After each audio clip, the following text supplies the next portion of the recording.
गरीब ससुराल में बूढ़े ससुर की अमीर प्रेमिका। ये दे दे अपने प्रेमी को और कहना इस पर साइन कर दे। शारदा डिवोर्स पेपर अश्विनी के मुंह पर फेंक देती है। ये क्या है शारदा? ये डिवोर्स पेपर्स है, मुझे आपसे डिवोर्स चाहिए। शारदा तुम मुझे छोड़कर कहाँ जाओगी? मर जाऊंगी, पर मैं ऐसे आदमी के साथ नहीं रह सकती जो बुढ़ापे में अमीर प्रेमिका के पीछे पागल हो गया हो। इतना कहकर शारदा घर से बाहर चली जाती है। आखिर क्यों शारदा आलोक को डिवोर्स दे रही है? क्यों आलोक अपनी अमीर प्रेमिका को अपने घर गरीब घर में लेकर आया? आइए जानते हैं इस कहानी की सच्चाई। कब तक मैं भूखी बैठी रहूंगी? जल्दी खाना लेकर आओ। माँ जी अभी तक खाना नहीं लाई, कितना परेशान कर रही है वो पूरे परिवार को। तभी अश्विनी हाथ से खाना लेकर आती है। खाना बन गया था लेकिन ठंडा हो गया था, इसीलिए दोबारा गर्म कर रही थी। तो क्या जरूरत थी इतना पहले खाना बनाने की? अमीर परिवार है हमारा, इसका मतलब ये नहीं है कि तुम पैसा बर्बाद करोगी। अश्विनी चुपचाप सिर झुका लेती है और सबको खाना परोसती है। सभी लोग खाना खाना शुरू करते हैं। ये क्या खाना बनाया है? ऐसा खाना तो गली के कुत्ते भी ना खाए। पहले मेरे बेटे को खा गई, अब घर का सुख चैन खाना चाहती है। खाना तक बनाना नहीं आता इस करमजली को। सच में मम्मी बिल्कुल बेस्वाद है। इन्हें तो सिर्फ महंगे कपड़े पहनने दे दो, बस और कुछ नहीं आता। खाना तो अच्छा ही है, मैंने खुद चखा था। अच्छा, मतलब हम झूठ बोल रहे हैं? गंगा गुस्से में उठती है और अश्विनी को थप्पड़ मार देती है। चल भाग यहाँ से। अश्विनी किचन में आ जाती है और फूट फूट कर रोने लगती है। तभी रागिनी अंदर आती है। माँ रो मत, बहुत जल्दी सब ठीक हो जाएगा। कुछ भी ठीक नहीं होगा बेटी। नहीं माँ, बहुत जल्दी हम इन लोगों के अत्याचारों से मुक्त हो जाएंगे। मैं शादी करके अमीर परिवार में तो आ गई, पर अब बस नाम की ही अमीर घर की बहू रह गई। तेरे पापा के मरने के बाद इन लोगों ने मुझे नौकरानी से भी बदतर बना दिया है। अश्विनी अपनी बेटी रागिनी के साथ अपने जीवन को कोस रही होती है। वहीं दूसरी तरफ गरीब ससुराल में श्रुति का गृह प्रवेश हो रहा है। भाभी आप तो इस लहंगे में कितनी सुंदर लग रही हैं। हाँ, लहंगा भी खूब जच रहा है और मेकअप भी बहुत अच्छा किया है। ये तो पड़ोसियों की 2-4 लड़कियों ने मिलकर मेकअप कर दिया और ये लहंगा तो आप लोगों ने ही सिलवाया है। अरे आप लोग टाइम वेस्ट कर रहे हैं, जल्दी से भाभी का गृह प्रवेश करवाइए। डीजे में इतना डांस किया है, अब सोना भी है। बहू दाहिने पैर से कलश गिराकर अंदर आओ। श्रुति दाहिने पैर से कलश गिराकर गृह प्रवेश करती है। पापा, आपने जो डीजे का प्रोग्राम रखा था वो बहुत मस्त था। वैसे आपको डीजे का ख्याल कैसे आया? अरे ये आइडिया मेरे ब्रो छोटे बेटे राहुल का था। तुम लोग तो आउटडेटेड वर्जन हो, राहुल मेरा अपडेटेड वर्जन है। उसने ऐसा मस्त आइडिया दिया कि शादी में सब झूम उठे। अरे ये मेरे ससुर कैसे बोल रहे हैं, इस उम्र में इतने कूल। अरे देवरानी जी सोचिए मत, ससुर जी हमारे छोटे देवर से ऐसी बात करते हैं। चलिए मैं आपका कमरा दिखा दूं। नीलम श्रुति को उसके कमरे में लेकर आती है। अरे मुझे भी तो अंदर जाने दो। अरे भैया इतनी भी क्या जल्दी अंदर जाने की? ऐसे नहीं जाने दूंगी, पहले मेरा नेक निकालो। सुधरेगी नहीं ना, पूरी शादी में कितने पैसे मुझसे ले चुकी हो। अमित जेब से 500 का नोट निकालकर कीर्ति को दे देता है। कीर्ति हंसते हुए रास्ते से हट जाती है और अमित कमरे में आ जाता है। ससुर जी बाहर देवर जी से कैसे बात कर रहे थे? क्या वो हमेशा ऐसे ही बात करते हैं? पापा पुराने ख्यालात वाले नहीं हैं। मेरे पापा बहुत रंगीन मिजाज के हैं, पूरे ओपन माइंडेड। सच में हमारा परिवार तो इतना अमीर भी नहीं है, हम तो गांव से जुड़े हुए लोग हैं, फिर भी ससुर जी इतने खुले विचारों वाले हैं। हाँ, तुम कल से देखना कैसी कैसी हरकतें करते हैं। तुम खुद हैरान हो जाओगी कि ससुर भी ऐसे हो सकते हैं। रात में बातें करते करते श्रुति और अमित सो जाते हैं। अगली सुबह श्रुति तैयार होकर बाहर आती है। देवरानी जी आज आपकी पहली रसोई है, क्या बनाइएगा? आप लोगों को जो पसंद हो बता दीजिए, मैं वही बना दूंगी। मेरे लिए आलू की कचौड़ी और सूजी का हलवा। और मेरे लिए मसालेदार सब्जी। भाभी मटर पुलाव भी हो जाए तो मजा आ जाए। अरे हमारा घर है, कोई होटल नहीं। बहू तू सिर्फ 2-4 चीज बना ले बस। श्रुति किचन में आती है। कुछ पूछना हो तो बता देना। ठीक है। श्रुति खाना बनाना शुरू करती है। खुशबू तो बहुत अच्छी आ रही है। थोड़ी देर में सब्जी, पूड़ी और हलवा तैयार हो जाता है। श्रुति सबको परोसने लगती है। भाभी खाना तो बहुत स्वादिष्ट बना है। वाकई मजा आ गया। देवरानी जी पहली रसोई में ही कमाल कर दिया आपने तो। भाभी अब तो रोज ऐसा ही खाना चाहिए। बहू इसके लिए तो तुझे नेक बनता है। आलोक नेक देने के लिए उठते हैं, तभी उनकी नजर श्रुति के घूंघट पर जाती है। श्रुति बेटी, तू इस घर की बहू नहीं बेटी है, और बेटियां घर में घूंघट नहीं करती। घूंघट की कोई जरूरत नहीं है। सच पापा जी? अब मुझे पापा जी कहने के बाद भी पूछ रही हो, हमारा घर गरीब जरूर है पर यहाँ तुझे घूंघट करने की जरूरत नहीं है। श्रुति धीरे से अपना घूंघट उतार देती है। ये लो बहू, तेरी पहली रसोई का नेक। श्रुति नेक लेकर अंदर चली जाती है। ऐसे कुछ दिन बीत जाते हैं। श्रुति अपने गरीब ससुराल में धीरे धीरे सब काम संभालने लगती है और एक दिन सब्जी मंडी आती है। भैया आलू कितने के दिए? 20 रुपए किलो। थोड़ा कम नहीं होगा? आपके लिए 18 लगा लूंगा, ले जाइए। अच्छा ठीक है, 1 किलो दे दीजिए और आधा किलो टमाटर भी तौल दीजिए। सब्जी लेकर श्रुति घर की तरफ लौटने लगती है। तभी रास्ते में एक पड़ोसन मिलती है। अरे तुम तो शारदा की बहू हो ना? जी हाँ। कैसा है तुम्हारा ससुराल? दुख तकलीफ तो नहीं देते, अच्छे से रखते हैं ना? बिल्कुल नहीं, मेरा ससुराल गरीब जरूर है पर सब मुझसे बहुत प्यार करते हैं। मेरे पति तो बहुत ख्याल रखते ही हैं और सबसे अच्छे तो मेरे ससुर जी हैं। अपने छोटे बेटे को ब्रो बोलकर बात करते हैं। रहने दे बहू, तेरे ससुर के बारे में तुझसे ज्यादा हम जानते हैं। अगर जानना है ना तो गली मोहल्ले की औरतों से पूछ लेना। चल, मुझे देर हो रही है। श्रुति रास्ते भर सोचती रहती है। ऐसा क्या है ससुर जी, वो तो बहुत अच्छे हैं, फिर ये ऐसे क्यों कह रही थी? सोचते सोचते वो घर पहुंचती है। जैसे ही अंदर कदम रखती है उसकी नजर सामने खड़े आलोक पर जाती है। आलोक ने अपने बाल काले किए हुए हैं, बिल्कुल बदला हुआ रूप। कीर्ति, ओ कीर्ति, जरा इधर आ। क्या हुआ पापा, इतनी सुबह क्यों बुलाया? ये ले 20 रुपए, जल्दी से बाल काला करने वाला रंग ले आ। अभी? हाँ अभी, जल्दी जा। कीर्ति चली जाती है। आलोक फिर नीलम को बुलाता है। अरे बहू, नीलम जरा इधर आना। जी पापा जी। ये शर्ट है, इसे एकदम कड़क प्रेस कर दे, बिल्कुल सीधी लाइन चाहिए। कहीं जाना है क्या पापा जी, किसी की शादी वादी? अरे नहीं बहू, तू बस प्रेस कर दे। नीलम कपड़े प्रेस करने लगती है। उधर कीर्ति रंग लेकर आती है। पापा हेयर कलर। हाँ दे बेटी। आलोक हेयर कलर मिलाकर बालों में लगा लेता है और नहाने चला जाता है। पापा जी आपके कपड़े बाहर रख दिए हैं। ठीक है बहू। थोड़ी देर बाद आलोक तैयार होकर बाहर आता है। काले बाल, सफेद शर्ट, व्हाइट कॉलर, चमके जूते के साथ। अरे पापा, ये क्या, पूरा गेटअप बदल लिया आपने? कहीं घूमने जा रहे हैं क्या? अरे अच्छे से तैयार होने का मतलब ये है कि कहीं घूमने ही जाऊंगा। है यो ब्रो, बहुत हैंडसम लग रहे हो, जाओ मोहल्ले में आग लगा दो। यो ब्रो, अभी लगा के आता हूँ आग। आलोक बाहर खड़ी पुरानी बाइक का कवर हटाता है। तभी श्रुति सब्जियां लेकर गेट पर पहुंचती है और रुक जाती है। आलोक बाइक के शीशे में अपना चेहरा देखता है और पीछे की जेब से कंघी निकालकर बाल पीछे करता है। अरे मैं किसी एक्टर से कम लग रहा हूं क्या? कंघी वापस जेब में रखकर बाइक पर बैठता है और जोर से किक मारकर स्टार्ट करके निकल जाता है। ये पापा जी को क्या हो गया? श्रुति हैरान से अंदर आती है। मम्मी जी, ये पापा जी इतना बंटन कर बाइक लेकर कहाँ चले गए? बुढ़ापे में इन्हें जवानी चढ़ रही है, बाल रंगवा लिए, सिल्की कपड़े पहन लिए और दोस्तों के साथ आवारागर्दी करने निकल गए। घर में बैठते तो पाँव कांपते हैं ना, बाहर जाएंगे तो ही दिल को सुकून मिलेगा। मम्मी जी, अगर पापा जी इस उम्र में ऐसे घूमने निकल रहे हैं तो जवानी में आपके साथ कितना घूमते होंगे?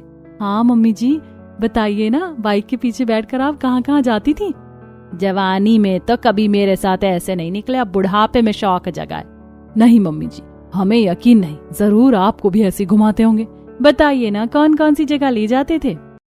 श्रुति और नीलम शारदा को छेड़ने लगती हैं। वहीं दूसरी तरफ आलोक अपनी बाइक लेकर चाय की टपरी पर पहुंचता है।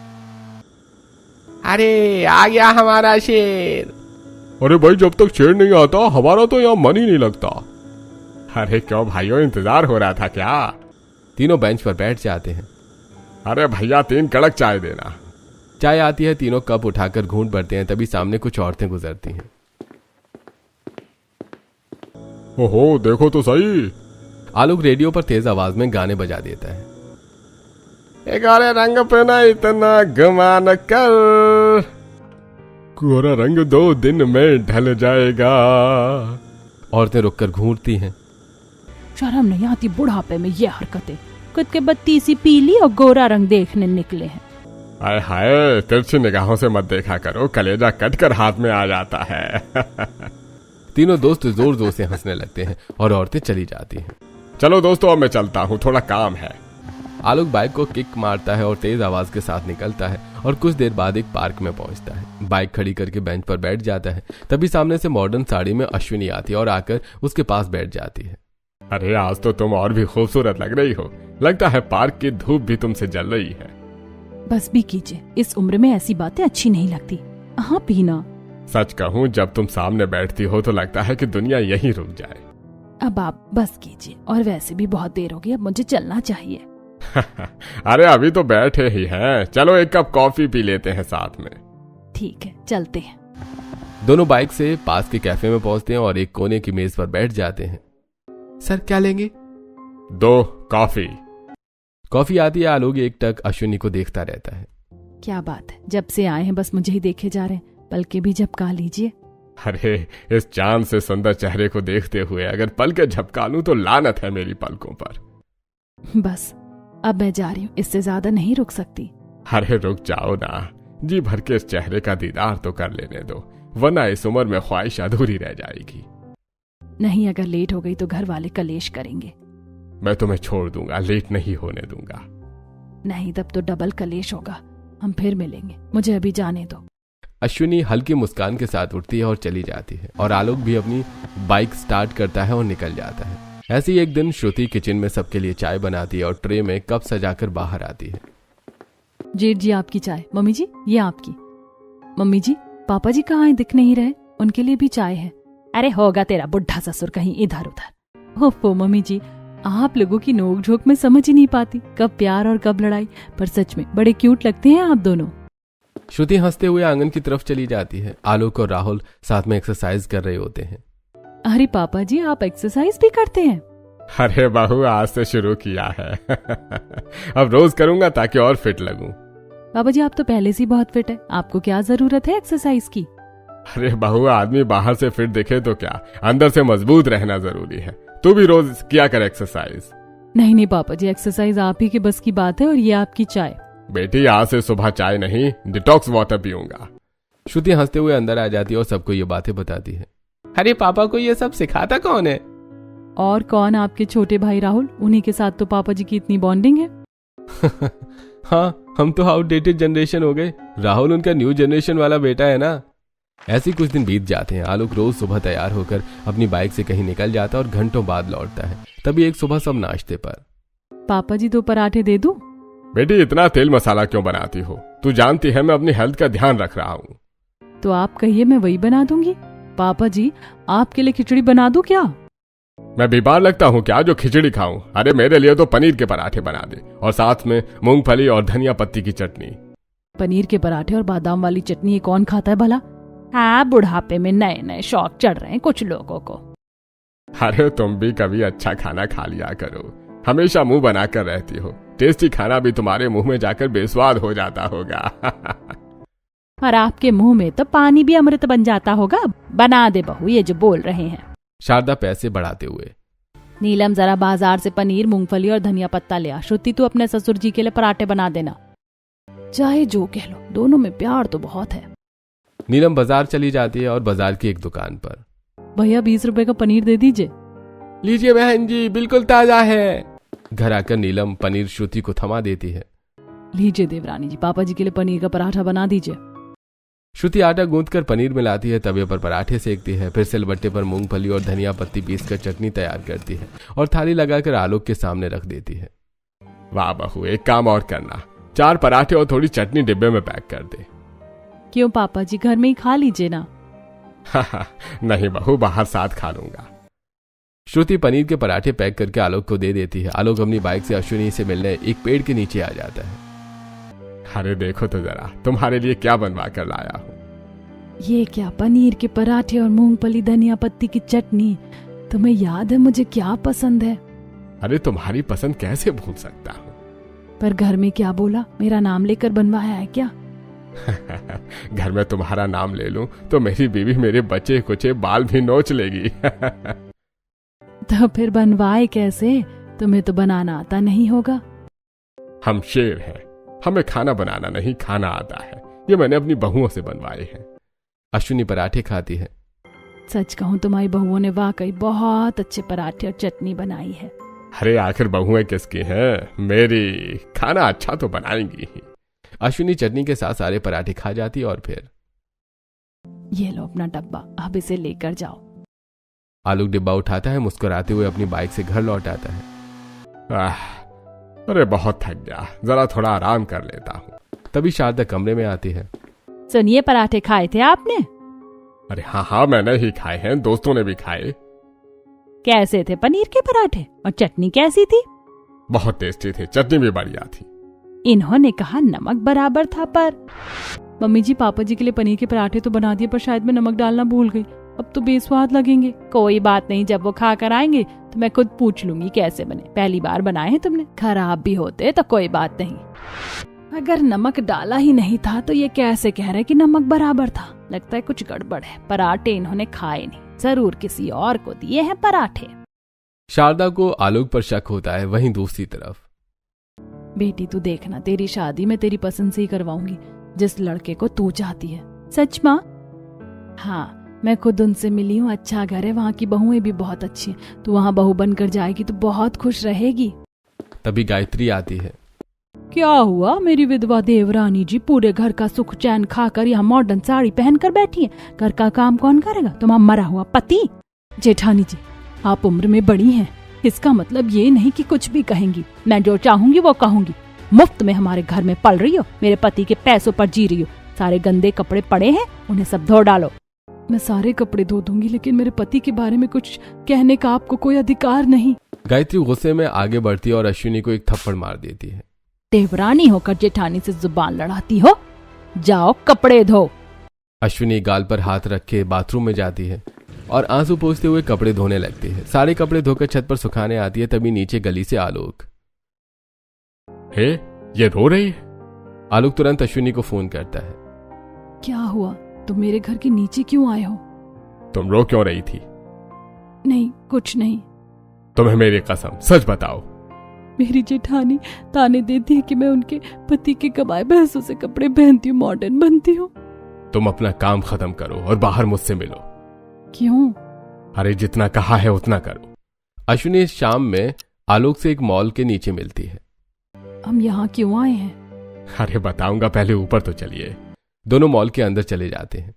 मैं आपको यहाँ एक अच्छी सी साड़ी दिलाने आया हूँ। अरे नहीं, मैं आपसे साड़ी नहीं ले सकती। नहीं, आपको लेनी पड़ेगी, हमारे रिश्ते के लिए, मेरा दिल रखने के लिए, प्लीज। तुम बहुत जिद्दी हो, अपनी बात मनवा ही लेते हो। अश्विनी अलग अलग साड़ियां देखने लगती है। वहीं दूसरी तरफ शारदा अपनी बहुओं के साथ बाजार से लौट रही होती है।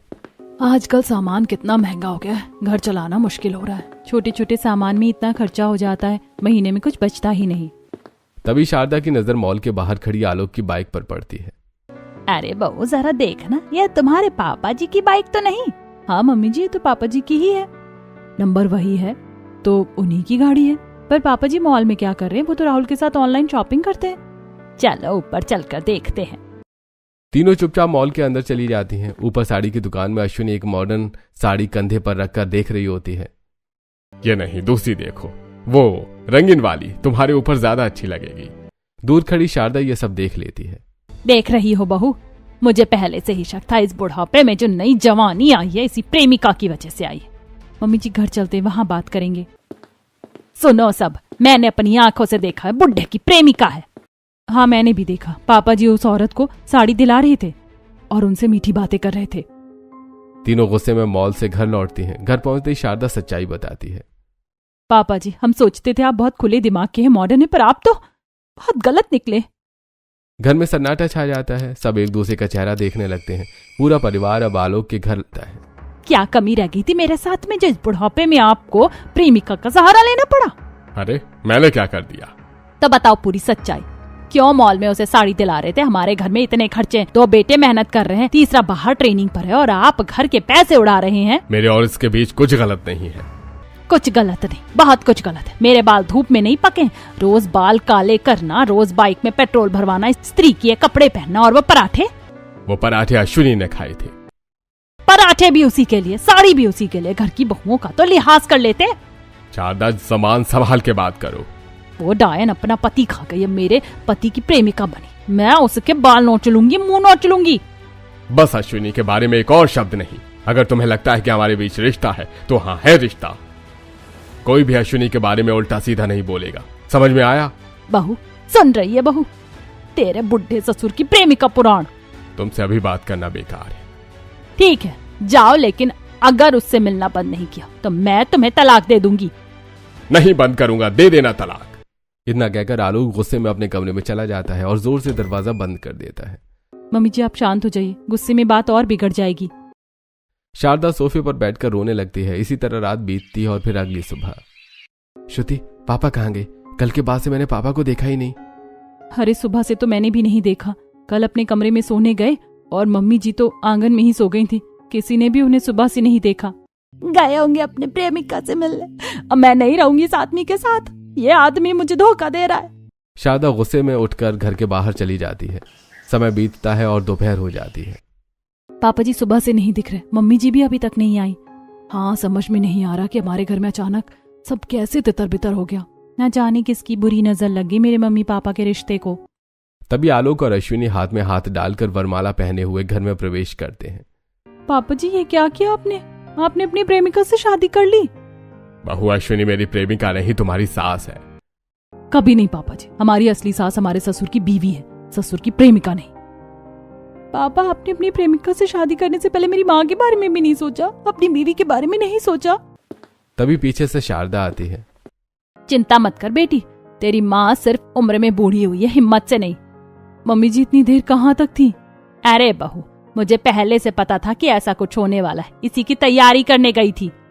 तैयारी? कैसी तैयारी? डाइवोर्स पेपर तैयार करवाने गई थी। इतना कहकर शारदा डिवोर्स पेपर अश्विनी और आलोक के मुंह पर फेंक कर देती है। पापा जी आज आपकी हरकत की वजह से हमारी सास ने आपकी प्रेमिका के ऊपर डाइवोर्स पेपर फेंक कर पता नहीं कहाँ चली गई। पापा, अगर मम्मी को कुछ भी हुआ तो हम आपको कभी माफ नहीं कर पाएंगे। हाँ पापा, आप रहिए अपनी प्रेमिका के साथ, हमें नहीं रहना। सौरभ, अमित, कीर्ति और दोनों बहुएं घर छोड़ने की तैयारी कर लेते हैं। मैं किसी मकान मालिक से पूछता हूं कि हमारा पूरा घर परिवार रहने के लिए है, कोई खाली घर मिलेगा क्या? इतना कहकर सौरभ मकान मालिक को फोन लगाता है। अरे भैया, हाँ एक घर खाली है, तुम लोग अपने परिवार को लेकर आ जाओ। सौरभ, अमित, कीर्ति, श्रुति और नीलम नया घर लेकर बाहर रहने लगते हैं और सभी डिसाइड करते हैं कि पहले शारदा को ढूंढना पड़ेगा। वहीं दूसरी तरफ क्या किया आपने? अपना बसा बसाया हुआ घर उजाड़ लिया। मैं कब तक तुम्हारे साथ दूंगी, मैं कब तक रहूंगी, पर तुम्हारा परिवार तो हमेशा तुम्हारे साथ था ना। ये क्या किया तुमने? ये कितनी बड़ी गलती हो गई। एक झटके से मेरी बीबी और मेरा पूरा परिवार मुझे छोड़कर चला गया। आलोक एकदम हड़के से झटका खाकर सोफे पर गिर जाता है और बैठ जाता है। अरे आप ठीक तो है ना? संभालिए खुद को। अंकल जी आपको कुछ हुआ तो नहीं? सब ठीक है ना? मेरा पूरा परिवार एक झटके में मुझे छोड़कर चला गया और तुम लोग पूछ रहे हो कि मैं ठीक हूं या नहीं। अरे मेरे छोटे बेटे को बुलाओ, राहुल को बुलाओ। हाँ, मैं राहुल को बुलाती हूँ। रागिनी तुरंत राहुल को फोन करती है और पूरी कहानी सुनाती है। अरे तुम लोगों ने इतनी बड़ी गलती कैसे कर दी? भगवान, अब सभी को समझाना कितना मुश्किल होगा। अब मुझे ही सबको समझाना पड़ेगा। ऐसे ही 2 दिन बीत जाते हैं। सब अलग अलग घर में रहते हैं। शारदा अपनी बहुओं के साथ बैठी होती है। मम्मी जी पापा जी को माफ कर दीजिए ना, उन्होंने जो भी गलती की। अब तो वो अकेले रह रहे हैं, चलिए हम लोग उनके साथ रहते। अकेले रहेंगे तो पता नहीं क्या करेंगे। नहीं, हरगिज नहीं, मैं कुछ भी कर सकती हूँ, पर मैं उनके साथ नहीं रहूंगी। वहाँ पर कब तक हम उनके बिना रहेंगे? पापा को समझाना तो पड़ेगा ना। कोई जरूरत नहीं है उस बुड्ढे को समझाने की। उन्हें प्रेमिका के साथ खुशी मिलती है तो उसके साथ रहने दो। वहीं दूसरी तरफ 2 दिन में आलोक बहुत ज्यादा बीमार हो चुका होता है और बिस्तर पर पड़ा रहता है। और आज राहुल अपनी ट्रेनिंग छोड़कर घर वापस आता है। देखो ना राहुल, अंकल जी को क्या हो गया? मुझे कुछ समझ में नहीं आ रहा। फिक्र मत करो, अब मैं आ गया हूं ना। राहुल अपने पिता के पास जाता है। देख बेटा, तेरे ब्रो का क्या हाल हुआ है। सब उसे छोड़कर चले गए। ब्रो, मेरे होते हुए कोई मेरे ब्रो को अकेला नहीं छोड़ सकता। ब्रो आप चिंता मत करो, बहुत जल्द आपका बेटा आपके पूरे परिवार को वापस मिलवाएगा। राहुल ये कहते हुए रागिनी के पास जाता है। रागिनी, क्या तुम्हें पता है कि मेरे परिवार वाले इस वक्त कहाँ रहते हैं? हाँ, मैं ले चलती हूँ तुम्हें। हाँ ठीक है, जल्दी चलो। राहुल रागिनी के साथ पूरे परिवार के पास पहुंचता है। आ गया तूने ही अपने बाप को बिगाड़ा। खुद तो जवान है और सारी अपनी जवानी दिखाकर अपने बाप को बिगाड़ दिया। माँ, इसमें देवर जी की क्या गलती है? वो तो उनका बचपन है। नहीं मम्मी, सही कह रही हैं, सारी गलती मेरी ही है। अगर मैंने समय पर सच्चाई बता दी होती तो ये सब नहीं होता। क्या मतलब? तेरे यहाँ होने से क्या नहीं होता? कौन सी सच्चाई? आप लोगों को बहुत बड़ी गलतफहमी हुई है। हाँ आंटी जी, आप लोग बेकार में ही अंकल को डिवोर्स पेपर देकर नाराज होकर घर से निकल गए और आप लोग भी बेकार में ही अंकल को अकेला छोड़कर यहाँ आ गए। आप लोगों के जाने के बाद से ही अंकल की बहुत तबीयत खराब है। प्लीज घर वापस चलिए। नहीं, उनकी तबीयत चाहे जितनी खराब हो, मैं उनके पास नहीं जाऊंगी। हाँ, ससुर जी ने इस बुढ़ापे में मम्मी जी को धोखा दिया। मम्मी जी कभी उनकी बात पर भरोसा नहीं करेंगे और ना ही हम ही कभी अपने बूढ़े ससुर की बातों पर विश्वास करेंगे। भाभी, पहली बात, मेरे पापा ने किसी को कोई धोखा नहीं दिया, और दूसरी बात, आपको पता ही क्या है मेरे पापा के बारे में। सिर्फ आधी सच्चाई जानकर आपने मेरे मम्मी पापा के जीवन में जहर घोल दिया, यहाँ तक कि उनके घर भी अलग करवा दिया आपने। राहुल की बात सुनकर श्रुति चुप हो जाती है। तभी शारदा, मेरी बहू सही कह रही है, मैं क्यों तेरी बात पर यकीन करूं? कैसे यकीन करूं? माँ, मेरी बात पर यकीन करो और मेरी बात ध्यान से सुनो। और भाभी, आप भी सुनिए, कौन है मेरे पापा, और जिसे आप अपने बूढ़े ससुर की प्रेमिका समझ रही हैं, उसे आपके बूढ़े ससुर का क्या रिश्ता है। कुछ साल पहले जब आलोक 25 साल का था, गांव की एक सड़क पर साइकिल चलाते हुए गाना गुनगुनाते हुए जा रहा था। ऐ मेरे सनम, तेरे बिना कैसे जीऊं मैं। उसी समय जवान अश्विनी अपनी बड़ी गाड़ी में गांव की सड़क से गुजर रही होती है। अचानक अश्विनी की गाड़ी से आलोक की साइकिल ठुक जाती है और आलोक गिर जाता है, जिससे उसके सिर पर गहरी चोट आ जाती है। अरे यार, ये मेरे से क्या हो गया? कितना खून निकल रहा है, मुझे तुरंत इन्हें हॉस्पिटल ले जाना चाहिए। अश्विनी तुरंत आलोक को उठाती और अपनी गाड़ी में बिठाकर हॉस्पिटल ले आती है। ये चोट कैसे लगी? बहुत ज्यादा खून निकल गया। बी पॉजिटिव खून की जरूरत है। हमारे हॉस्पिटल में बी पॉजिटिव खून नहीं है इस वक्त। कोई बात नहीं डॉक्टर, मेरा खून भी बी पॉजिटिव है। हर एक कतरा इनके शरीर में डाल दीजिए, पर इन्हें होश में लाइए, इन्हें कुछ होना नहीं चाहिए। ठीक है, जल्दी अंदर चलिए। अश्विनी अंदर जाकर आलोक को अपना खून देती है। थोड़ी देर बाद आलोक को होश आता है। अब कैसा फील कर रहे हैं आप? अभी मैं ठीक हूँ। ठीक है, आप आराम कीजिए, मैं आपसे कल मिलने आऊंगी। अगले दिन अश्विनी आलोक के लिए नए कपड़े और फल लेकर आती है। आलोक के गंदे कपड़े बदलकर नए कपड़े पहनाती है। हाथ पांव और चेहरे पोंछकर दवाइयां देती है। फल खा लीजिए और ये कपड़े मैंने बदल दिया। आप प्लीज मुझे माफ कर दीजिए, मेरी गाड़ी से आपको चोट लग गई। कोई बात नहीं, एक्सीडेंट तो होता रहता है। 2 दिन तक अश्विनी आलोक का पूरा ख्याल रखती है और तीसरे दिन आलोक डिस्चार्ज हो जाता है और दोनों एक पार्क में आते हैं। मुझे तुम बहुत पसंद हो, क्या हम शादी कर सकते हैं? देखो, मुझे भी तुम बहुत पसंद हो, मैं भी तुमसे शादी करना चाहती हूँ, पर शायद मेरा परिवार माने या ना माने, लेकिन मैं शादी के लिए तैयार हूँ। ठीक है, अगर हमारे परिवार वाले नहीं मानेंगे तो हम भागकर शादी कर लेंगे। माँ, अश्विनी जी के परिवार वालों को जैसे ही पता चला कि वो पापा को पसंद करती हैं, उन्होंने जबरदस्ती अश्विनी जी की किसी अमीर लड़के से शादी करवा दी, पर उनका देहांत बहुत जल्दी हो गया। वहीं दूसरी तरफ पापा की शादी दादाजी ने आपसे करवा दी थी। तब से पापा आपसे ही सबसे ज्यादा प्यार करते हैं। तुझे ये सारी बातें कैसे पता? पापा ने मुझे खुद के मुंह से सारी बातें बताई हैं और ये भी बताया है कि वो आज भी आपको ही अपना जीवन साथी मानते हैं। अगर ऐसी बात है तो फिर पापा जी ने अश्विनी जी के गले में वरमाला डालकर उनका हाथ पकड़कर घर क्यों लाए? उन्होंने उनसे शादी क्यों की? भाभी, उन्होंने कोई शादी नहीं की है। अगर उन्होंने शादी नहीं की तो वो सब क्या था? और उसे और रागिनी को हमारे घर क्यों लेकर आया? मैं बताती हूँ। ये आप कैसी बातें कर रहे हैं? मैं कहीं किसी के साथ गुलछर्रे उड़ाने नहीं गई थी। क्या रे करमजली, मैंने तुझे बाहर आने जाने की इजाजत क्या दी कि तू बाहर अपने प्रेमी से मिलने चली जाती है? इसीलिए कहते हैं कि विधवा औरत को घर में बांध कर रखना चाहिए। ऐसी हिम्मत कैसे कर ली तुमने? निकल जा हमारे घर से। मैं अपना ससुराल छोड़कर कहाँ जाऊंगी? यही मेरा ससुराल है, मैं यही रहूंगी। जा अपने प्रेमी के पास मुंह काला करवा के। अंकल जी माँ को अपने घर लेकर आए ताकि उन्हें इज्जत मिले, पर आप लोगों ने पहले उन्हें गलत समझ लिया था। सिर्फ आप लोगों की शक की वजह से अंकल ने मम्मी से शादी करके आपके घर लाने की एक्टिंग की।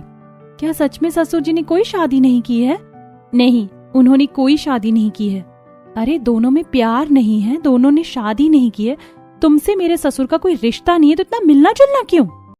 ये सब पापा मेरे लिए करते थे। तुम्हारे लिए क्या मतलब है? मैं और रागिनी एक दूसरे को पसंद करते हैं और हमारे रिश्ते के लिए अश्विनी जी के घर वाले कभी तैयार नहीं थे।